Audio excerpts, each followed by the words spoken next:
پیش ہے ہندی زبان میں اپڈیٹ۔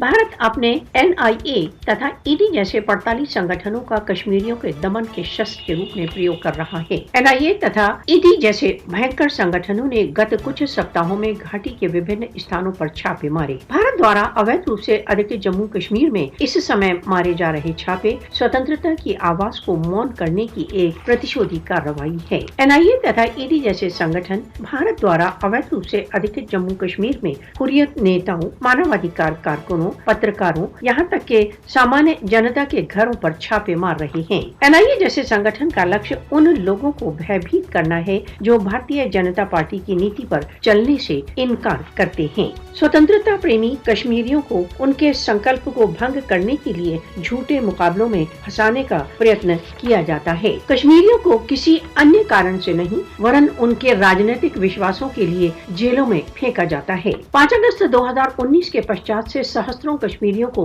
अवैध नजरबंद किया जा चुका है। मोदी शासन की दमन कार्रवाइयां केवल कश्मीरियों के स्वतंत्रता के संकल्प को और दृढ़ कर रही हैं। विश्व मानवाधिकार संगठनों को भारत द्वारा अवैध रूप से अधिकृत जम्मू कश्मीर में अवैध नजरबंदियों का नोटिस लेना चाहिए।